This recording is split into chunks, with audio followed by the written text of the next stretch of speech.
How could three happy children disappear from a busy beach on a sunny day, never to come home? The mystery of the Beaumont children still haunts Australia after all these years. Jane Beaumont was born in September 1956, the first child of Jim and Nancy Beaumont. Even as a young girl, she was known for her caring heart and strong sense of responsibility.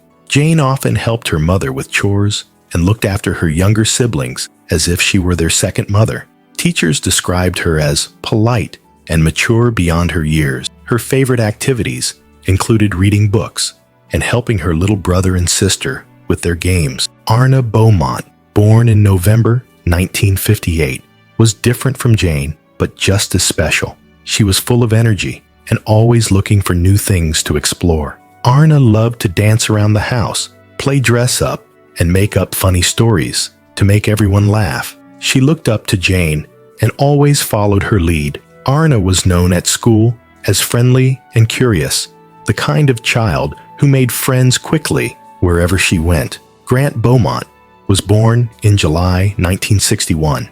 As the youngest of the family, he was loved deeply by both of his sisters. Grant was cheerful, playful, and always on the move. He adored playing with toy cars and enjoyed copying whatever Jane and Arnna did.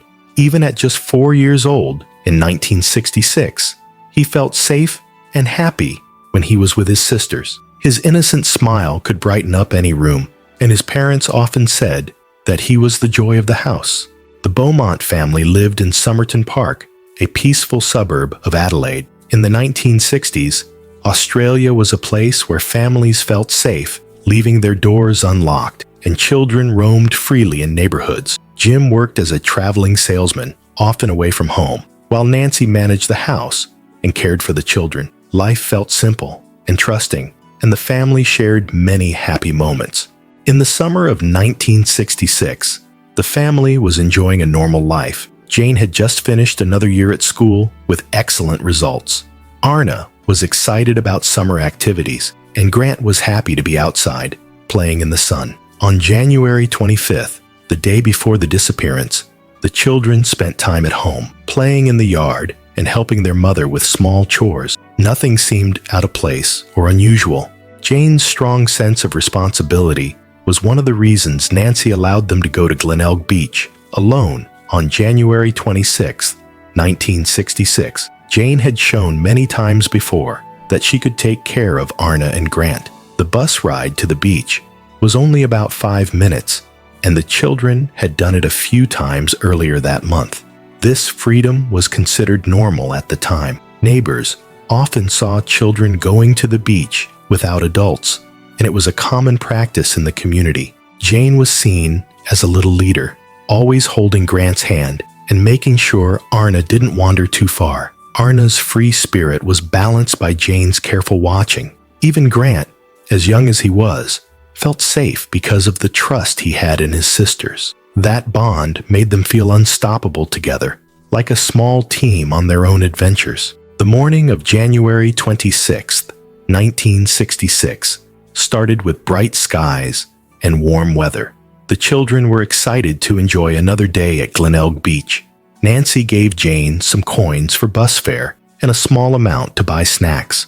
The three kids left around 10 a.m., promising to be home by 2 p.m. Jane wore a one-piece swimsuit under her clothes, ready to play in the water with Arnna and Grant.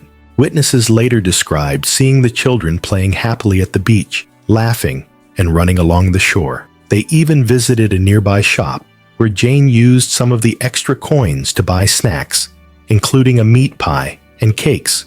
The shopkeeper, who knew the children, noticed they seemed cheerful and relaxed, almost as if they were with someone they trusted. At home, Nancy prepared lunch, expecting the children to walk back through the door at any moment.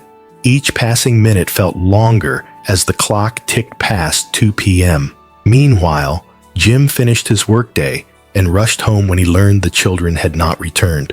Their tight family bond meant every delay felt frightening. Jane, Arnna, and Grant were more than just names in a news story. They were deeply loved siblings with bright personalities and strong connections to each other and their parents.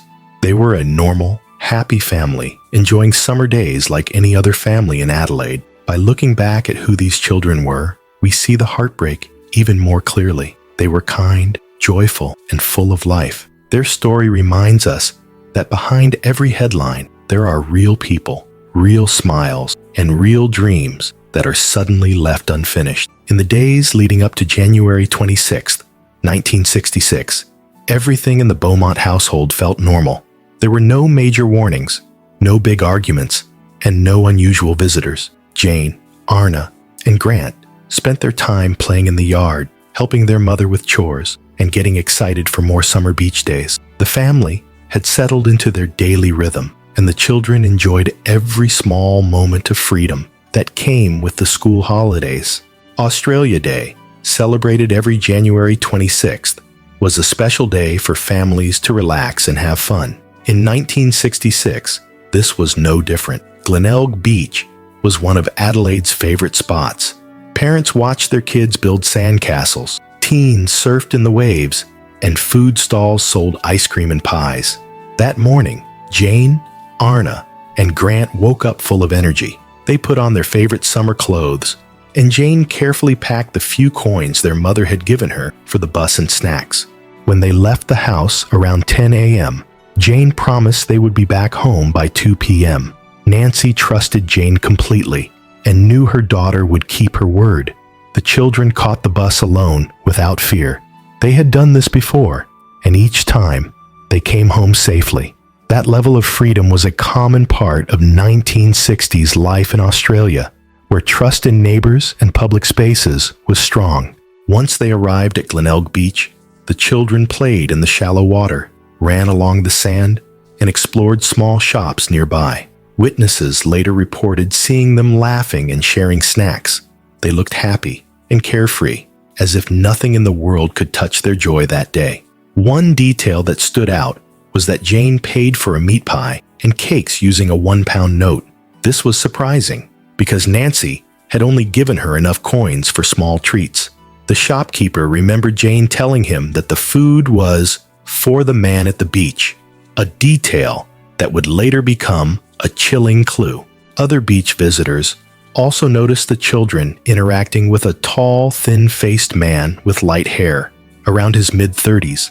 He seemed friendly, and the children didn't appear scared or nervous around him. On the contrary, they looked comfortable, which led many to believe that they either knew him or had just quickly trusted him.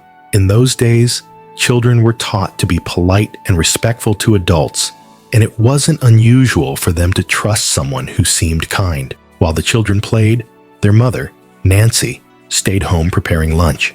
She checked the clock often, looking forward to seeing their happy faces walk through the door. As 2 p.m. came and went, Nancy's worry began to grow. At first, she thought they had simply lost track of time, but as the minutes turned into an hour, her worry turned into deep fear. When Jim got home and heard that the children hadn't returned, he didn't wait. He rushed straight to Glenelg Beach, hoping to find them playing just a little too long in the sun. At the beach, Jim searched every corner, calling their names and asking strangers if they had seen his children. The bus stop, ice cream stalls, and shoreline became scenes of desperate searching. Jim's heart must have felt like it was shattering with every passing minute. Meanwhile, back at home, Nancy called neighbors and friends, hoping someone had seen them. As evening approached, Jim returned home empty-handed. They immediately contacted the police. That night, officers, neighbors, and volunteers began combing the beach and surrounding areas. False leads began to appear almost immediately. Someone claimed they saw the children in a nearby park. Another person believed they saw them at a bus stop in a different part of town. Each call gave the family a moment of hope that quickly turned into heartbreak when nothing was found. The entire community became involved in the search. People who had never even met the Beaumont family joined in, driven by shared fear and compassion. The image of 3 bright, smiling children vanish so suddenly felt like an impossible nightmare to everyone in Adelaide. What made this even more frightening was the thought that the children had left willingly with someone they trusted. The detail about the meat pie and the friendly man raised serious questions. Who was he? How did he earn their trust so quickly? Did he watch them on earlier trips to the beach? As the hours turned into days, hope slowly turned into a heavy sadness that spread across the entire country. The case wasn't just about missing children anymore. It became a symbol of lost innocence. A happy sunny day turned into a mystery that would haunt Australia for decades. The moment the Beaumont children stepped off the bus at Glenelg Beach on January 26, 1966, their lives and the lives of their family changed forever. Jane, Arnna, and Grant were last seen around midday, happily playing near the water. Witnesses said they appeared cheerful and were seen interacting closely with a tall, thin-faced man who looked to be in his mid-30s. No one could have imagined that this man, who seemed so normal, would become the center of Australia's most haunting mystery. According to later reports, the children were seen leaving the beach with this man around 12:15 p.m. They appeared comfortable, even excited, which suggested he had earned their trust during the morning. Some people believed he might have played games with them or offered them small gifts. In those days, it wasn't unusual for adults to be friendly with children in public places, and most families never thought twice about it. When Jane used a £1 note to buy extra snacks for the man at the beach, it hinted that this man might have given her the money. This detail shook the entire investigation. It showed that he had possibly planned to gain their trust in advance. But how did he know them? Did he approach them on the beach that morning, or had he been watching them on earlier visits? These were questions that haunted the police and the family from the very start. When Jim returned home that day, without the children, Nancy was waiting by the window, her face pale from worry. As soon as she saw his empty hand and defeated expression, her heart sank. Together, they called the police, and within hours, officers began their search. The police first hoped the children might have simply gotten lost or decided to visit a friend's house, but as night fell, those hopes quickly faded. That same night, officers checked buses, searched local parks, and talked to every person they could find near Glenelg Beach. Jim stayed up all night, walking the beach in the dark, calling out their names. Nancy remained at home, answering phone calls and hoping for good news that never came. The next day, January 27th, the search grew larger.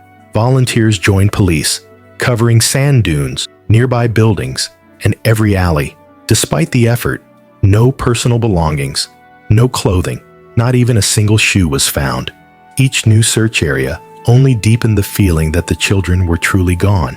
As the days passed, the community came together in a way that Adelaide had never seen before. Strangers offered food and support to the Beaumont family. Flyers with the children's faces covered every shop window and bus stop. The newspapers printed headlines about the case every day, turning it into a national story.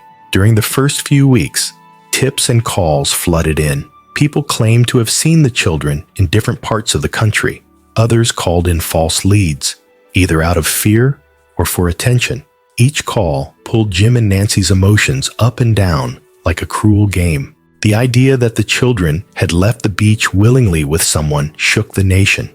It forced families everywhere to question how much trust they should place in strangers. Parents who once let their kids roam freely now kept them close. The beaches felt different, quieter, and filled with worried eyes instead of carefree laughter. Investigators worked day and night, creating sketches of the man based on witness descriptions. They checked every registered vehicle in the area and questioned hundreds of people, but no concrete evidence ever turned up. With no physical clues and no confirmed sightings after that day, the case felt like it had vanished into thin air, just like the children. Jim and Nancy faced a nightmare that had no end. Their home, once filled with noise and energy, now felt empty and cold. Jim began sleeping in his car at Glenelg Beach, hoping the children might somehow return there. Nancy often sat by the window for hours, imagining them walking up the path. While the investigation continued, rumors spread throughout Adelaide. People shared stories in whispers, each new rumor creating more fear and sadness. The longer the case went unsolved, the more it felt like an open wound on the community. The Beaumont children's disappearance didn't just change one family, it shifted the entire feeling of safety in Australia. A country known for its openness and friendly spirit suddenly felt vulnerable. Families realized that even in the sunniest, happiest places, danger could be hiding. What began as a normal beach outing turned into one of the darkest mysteries Australia had ever faced. The trust that defined a generation vanished with Jane, Arnna, and Grant that hot summer day, and life in Adelaide would never be the same again. As days turned into weeks, after January 26, 1966, the search for Jane, Arnna, and Grant Beaumont took a heartbreaking turn. With no new clues, no belongings found, and no reliable witnesses coming forward, the case became a national obsession. Newspapers printed daily updates, often with the children's smiling faces on the front page. It felt like every person in Australia was waiting for a miracle that never came. One of the most chilling parts of the story was that there was no final clue, no last sign to explain where the children had gone. The last confirmed sighting was of them happily leaving the beach with the tall, thin-faced man around 12:15 p.m. on January 26th. After that, it was as if they had disappeared into thin air. Police hoped that someone might recognize the man from the sketches shared in newspapers and on TV, but no strong lead ever developed. Over time, theories began to swirl in the community and among investigators. Some believed the children had been taken by someone they had met before, suggesting the man might have visited the beach on earlier days to earn their trust. Others thought the children may have been lured away with promises of gifts or adventures. The detail about the £1 note Jane used to buy extra food hinted that the man might have offered them money as part of his plan. As pressure grew, police looked into known suspects in the area. They investigated hundreds of people, including individuals with past records and others who matched the man's description. Each time a suspect was questioned, the Beaumont family felt a glimmer of hope that maybe finally they would get answers. But each time, those hopes were crushed when the person was cleared or no evidence was found. Jim and Nancy Beaumont tried everything. They went on national TV and radio, begging for any information, no matter how small. They received letters and calls from all over the country, some claiming the children were safe, others offering confusing and false stories. These hoaxes deeply hurt the family, who were already drowning in grief and fear. Years passed, but the story of the Beaumont children never faded from the public mind.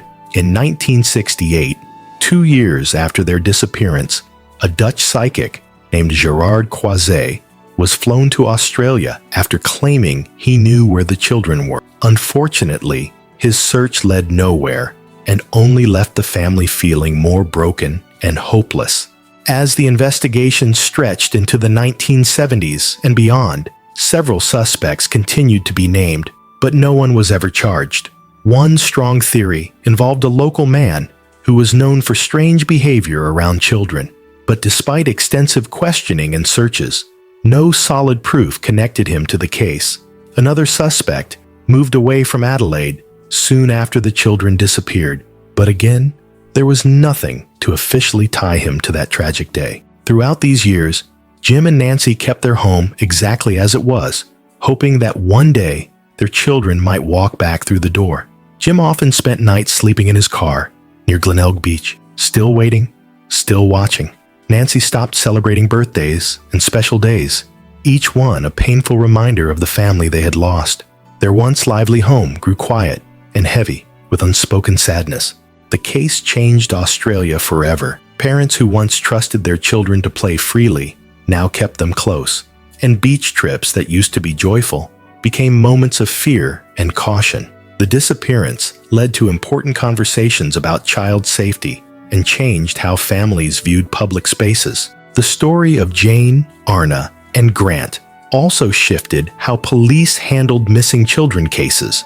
Authorities developed stronger emergency response systems and encouraged parents to report missing children immediately rather than waiting as had often been the practice before. By the time the 1980s arrived, the case had taken on an almost mythical status.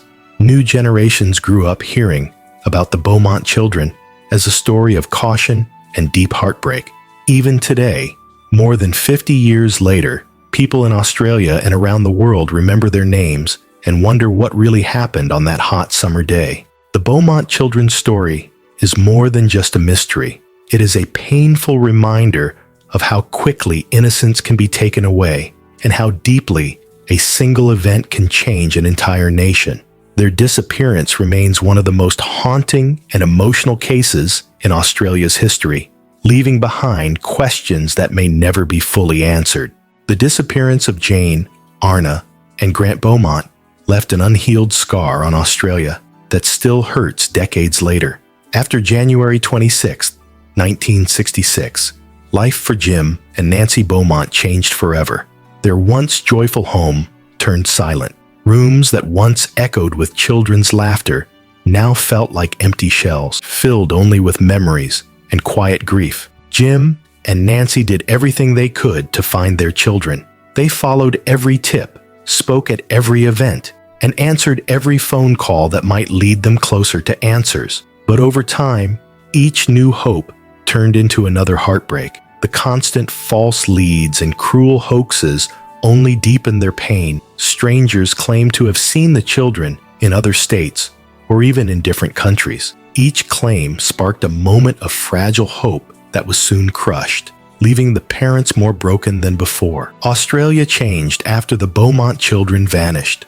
Before 1966, it was common for parents to let children roam beaches, parks, and streets without much worry. But after this case, that trust was gone. Parents started keeping children closer, and the carefree days of unsupervised play began to fade. People began to lock their doors more often, and neighbors looked at strangers with new caution. The case also led to major changes in how missing children investigations were handled. Before, families were often told to wait 24 hours before reporting a missing child. After the Beaumont case, authorities realized that every minute was critical. New protocols were created so that searches began immediately, and public alerts became faster and more organized.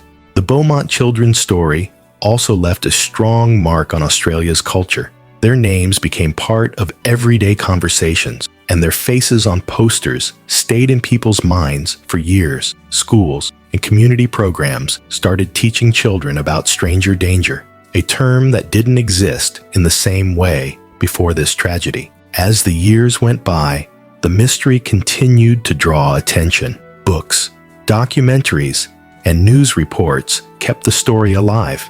Each time new technology or evidence was suggested, there was a small burst of hope that finally the truth would come out.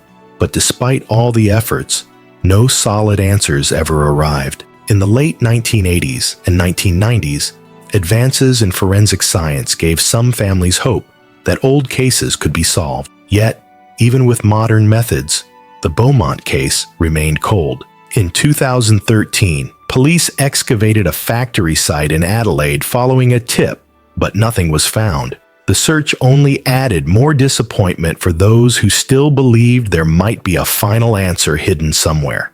Nancy passed away in 2019, having spent more than 50 years waiting and hoping for her children to come home. Jim, now elderly, has chosen to live a private life, carrying the weight of the past in silence. For them, there was no final moment of closure, no goodbye, and no explanation. The Beaumont children's story remains one of Australia's most powerful lessons. It shows how quickly joy can turn into loss, and how one event can change a community forever. While there is no official ending, the memory of Jane, Arnna, and Grant lives on as a symbol of innocence and a reminder of the importance of protecting children. Their story taught parents to trust their instincts, to stay close to their children, and to never take even the simplest moments for granted. Every summer day, every trip to the beach, and every bus ride now carries a quiet echo of their story. Even today, many Australians pause when they hear the name Beaumont It sparks a deep sadness and a wish that somehow, one day, the truth might still come forward. The family's quiet strength and endless hope continue to inspire, showing that love doesn't fade with time, even when answers never come. The disappearance of the Beaumont children is not just a case from the past. It is a story that still lives in hearts and minds. It is a reminder of how precious and fragile life is, and how important it is to hold loved ones close.